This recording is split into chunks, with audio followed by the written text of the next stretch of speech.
Welcome everyone, Simon here from the Whales of Wall Street. XDC XinFin on our radar today. This is one of our favourite projects on the Whales of Wall Street, and it's one of the biggest asset holdings that we have. Been accumulating this for a few years now, and this is something, in my opinion, that's one of the ones that's pretty much still, in my opinion, under the radar. This is an absolute powerhouse in the making in terms of what it can achieve, in terms of speeds, in terms of transactional capabilities. It's pretty much what they call a hybrid blockchain at this moment in time. This means that it can go down the public route and the private sector as well. We've seen some unbelievable moves this year in terms of the partnerships and integrations with the likes of Trade Tech, with the Trada token as well, and a multitude of other projects that are coming to its forte as well. So we had a look at like MetaBlocks, for example, quite recently, and Impel. Of course, is coordination with the likes of R3 Corda. This thing is going places, and one of the key topics today is around what we see on the screen right now, EHR. Now, this is very much around the like health records. Okay, so these guys partnered a few weeks back as a plugin. This plugin, and it's using the XinFin system, the blockchain system, for the verification process, the historic data, and all these things. And I just wanted to reiterate a quick point here before we go into the chart.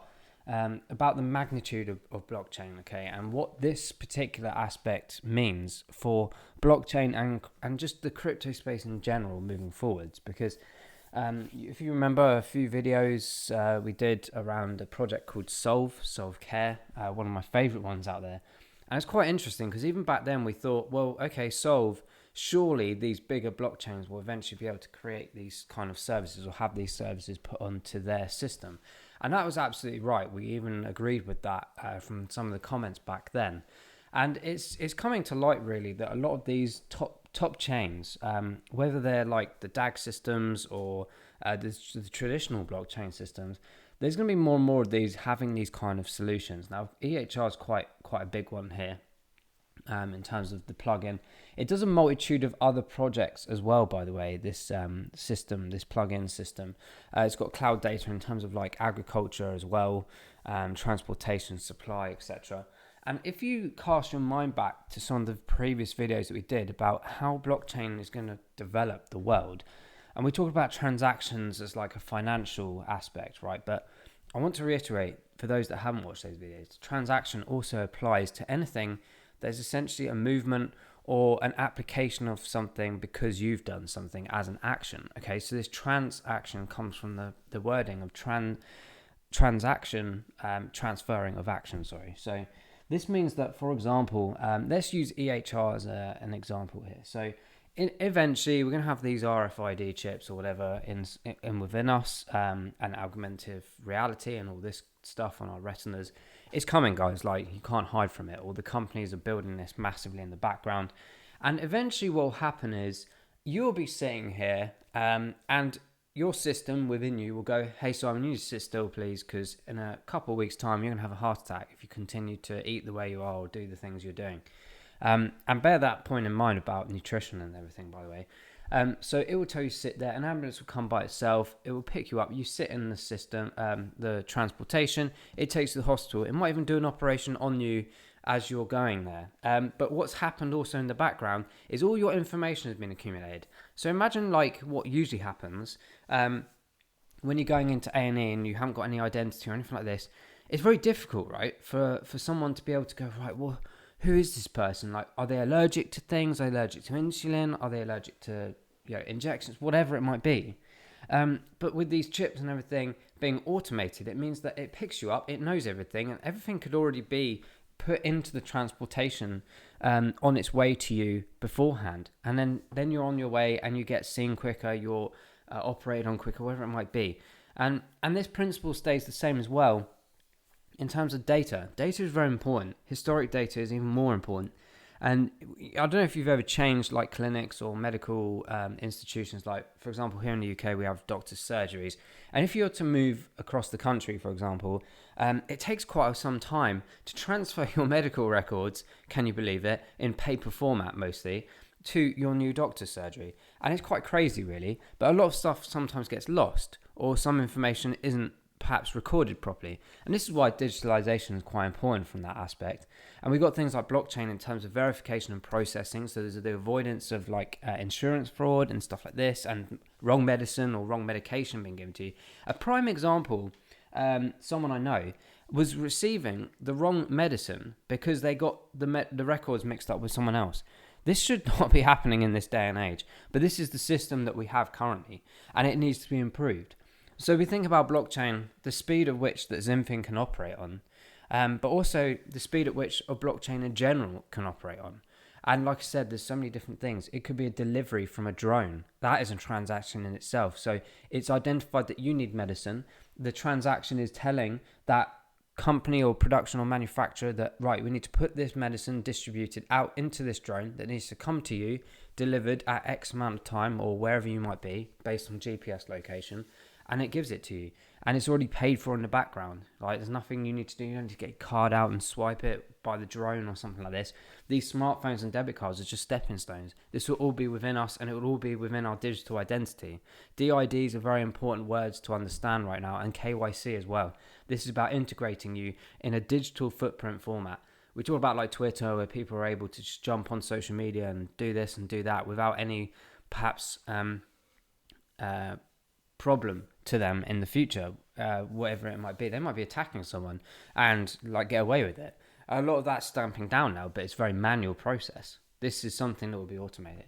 So if you think about the grand spectrum of things, and like I said, with agriculture and manufacturing, like the plugins do with this particular company, this is all automated. Supply and demand of harvesting, drones being able to seed and harvest based on supply and demand, and based on weather data, not just for the day, but also for the days to come and the weeks to come, all automated. No manualness to it. And this is the beauty of the future. And yes, you could argue that more and more people's jobs will be going, but the reality is the world is going this way, whether you like it or not. So we have to adapt. Or if you're an investor, at least start investing in the things that you know are coming. These things, it sounds like science fiction, half of this, but it's on our doorstep.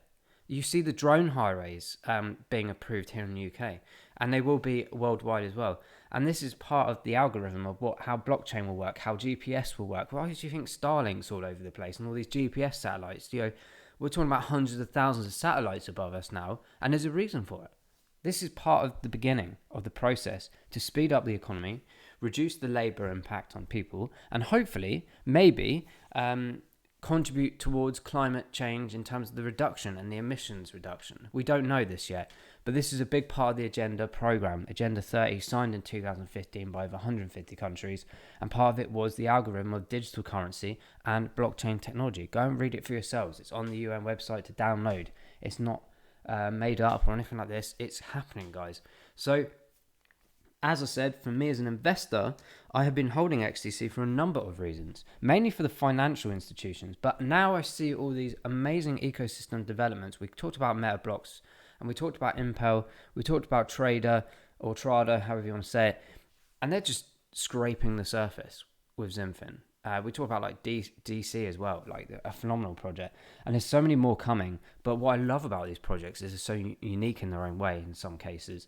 But this, I just thought I'd bring this to your attention so that you can start thinking outside the box, that this isn't just a cryptocurrency, this isn't just an asset you can hold in your portfolio, but actually understand that this thing has huge value in life in general. And we're talking about like a health system here worth, even just in the US, trillions of dollars.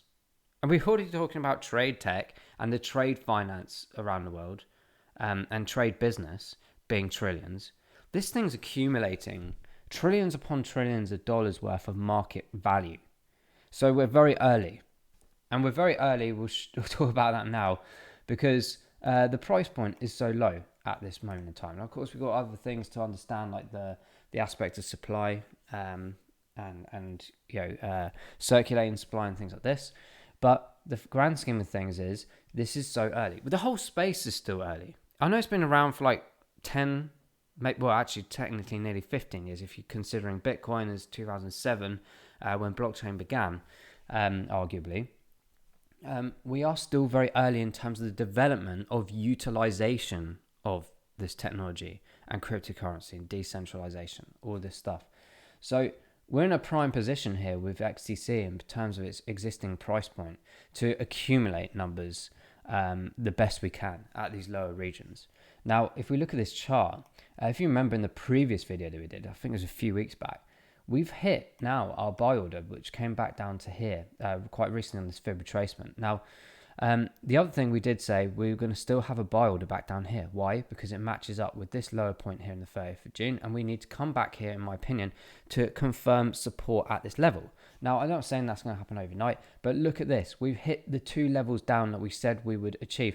And if you look at this particular area, it's quite not volatile, but you can see there's a lot of action around this area on the fib retracement, and this matches as we drew in the previous areas here, because you have to look at historic data. We're not just doing these lines for a laugh, and we're not just doing these circles for a laugh. These have reasoning behind them. We have to get support areas at these, not necessarily bang on these fib retracement levels, because some of them are slightly out. I can't be fully accurate at this, but I basically go based on the lowest point here and some of the highest points, both on a macro level and a long-term level, and it gives us a picture. It gives us a picture of where we should be and where we are right now and what we're trying to achieve. So don't get me wrong, this area will come back and we will have some, not, as I said, not necessarily volatility, I mean that's a strong word, but we will have some big action around these areas, whether it means support or resistance or a balancing act. It could be that we test this for a week or two, like we saw back here, before it goes, no, actually, there's not enough confidence, we bring it back down, but actually this is too low, we need to come back up, but it shoots through because of FOMO and excitement and announcements and things like this, and it takes off and then it comes back down because people take profits, which is understandable. But at the same time, it has to find its algorithm of support and resistance. So right now, we've failed this area. The next area of interest is pretty much where it is right now, arguably, because this is where we also saw some action. And if you look back here, for example, on the 15th of June and all the way across to the 27th, 28th of June, this is where we are right now. So there's an argument to say that this could be an area of interest. This is the lowest point that we hit. A lot of the markets went into the bear market and the winter market, and these were arguably the lowest points we have seen so far. Can we go to this point again? Absolutely we can, but we need to now probably first of all figure out this particular area. This could take a few days, could take a week or something, but one thing's for sure is there is information back here to suggest that this is an area of interest. We have to look at this area and think about it. Now, this could be another DCA opportunity. We've already hit two, but I'm actually inclined myself to maybe not just necessarily wait for this area and grab some around this 0.025 area. Now, as you can see, it's probably just dropped down. Let me just move this banner out the way if I can. Here we go. You will see at this current area, the lowest point it hit was 0.00253. So it's not quite just dipped under. And usually I would put orders in just below the rounded numbers. What I mean by rounded numbers is like if we're hitting 0.02 or 0.0025, which is what we are currently at. So we can see that it's already rejected that and it's coming up a tiny bit more as well. So it could be a sign that this is an area where we might get some support and start seeing it come back up potentially this way again and start testing this area again as well. We'll have to see. But of course, if it fails, the next level down, in my opinion, would be down at these lower regions of the 2 cents. We'll have to see how that plays out. We're in a bit of a sell-off mode right now. You see on the indicators here, and it doesn't look like it's finishing just yet. So we have to be a bit patient about this. From a buying perspective, it's brilliant in the sense we can DCA, dollar cost averaging. It means you don't just chuck your money into it just because you got paid big lump sum money. You have to be strategic in the way up and on the way down. So we take positional points. And I personally, which is what worked for me for the last few years, is taken buying points at areas we can see with historic data. Even if some of them look really far-fetched. We could have been back up here, for example, at the end of last year when we were in the big highs and gone, oh, there's no way it's coming back down here. No way. But you still should have some buy orders in the lower regions because they will get snapped up. If you don't have support, it will come down. And that is exactly what we're seeing. So don't be surprised when we're drawing these wonderful, horrendous lines that we might start bouncing back off this area and coming back up to this area to test. But as I said, if it fails, I anticipate it to be coming down to these lower regions of 2 cents. Again, another big snap up opportunity. XDC in general, performance-wise, is not amazing compared to a lot of the other project assets out there. And I find that quite interesting because of what XinFin is and the power that it has and what it's working on, as to why this is not performing any greens at all on any of these performance stages, not on the weekly, the monthly, 3 months, 6 months. It's all in red still. So honestly, if you believe in this project like I do, and as not financial advice, it's an opinion, I'm sitting here going, cool, I'll buy more of it then, because I think I can see what the future holds for this project. I think it's going to be absolutely huge. I think there's so much focus on the existing ones like Stellar, Ripple, XLM, XRP.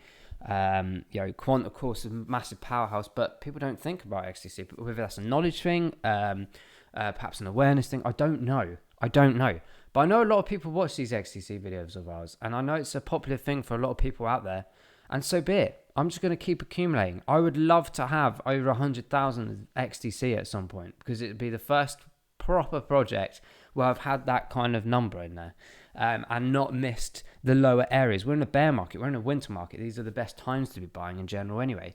But as you are buying, as I said, you must be aware and conscious of DCAing in these areas. Don't just jump into things. Take things in percentage values, or certainly in incremental levels. Don't just go, oh, I've just been paid, I'm going to buy right now because it's really low. Get some around this area, but also be considerate that it might come down a bit lower. And if it does come up, brilliant, we're making money. And you then do the DCAing on the way up as well. This is how you work as a trader. But for me, I'm long term, so I'm just buying as I can, when I can, at the lowest regions I can possibly see. That is what I'm doing and have been doing for some time. And finally, on these indicators here, you see this big gap. This sell-off's not going to finish anytime soon. And this is a miraculous announcement from XinFin that's huge.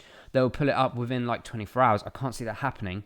So we just got to be considerate that this indicator right now says to me that we're probably coming back down to that 2 cent area at some point, honestly, based on how it's working at the moment. Hopefully it resides itself and it balances itself, and it does need to go under that 2.5 cent mark to do this.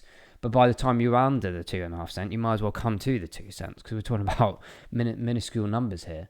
The RSIs here on our 14 day saying 32. This is very low. So actually, I will be buying a manual batch of XDC after this video.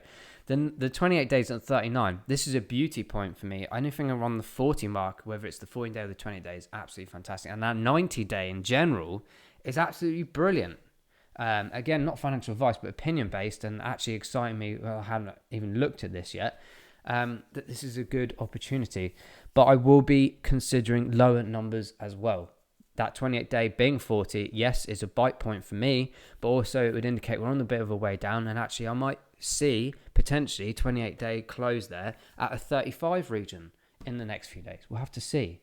That's just the way it looks like it's going at the moment. So in general, massive powerhouse, hugely cheap in terms of its price point right now, considering what it could be capable of doing based on its partnerships and its technological capabilities. I know people talk about XDC XinFin in the higher levels, hierarchies, but as I said, I think a lot of the money and the value at the moment is in a lot of the other projects. XDC is still under the radar. Could that be for a reason that they want to keep it under the radar as much as possible, as long as possible, before we see massive fruitions in this project? Guys, I'm going to wrap that up there. Thank you for watching. Let us know in the comments below what you've been doing with your XDC portfolio. Are you excited as I am? Are you thinking this is still a scam? I know a lot of people thought that way back, but I think that's just because they were losing out, whatever it might be. But let us know, and let us know about this healthcare as well, what you think about it. And any other projects you want us to cover, do drop those in the comments below as well. Do not forget also to make sure that you smash that subscribe button and that bell button so you don't miss any of our future videos. Welcome to the Whales of Wall Street if you're a new subscriber. Hopefully you'll enjoy the journey that you are on with us. But until the next video, guys, thank you so much for watching this one. See you soon. Bye-bye.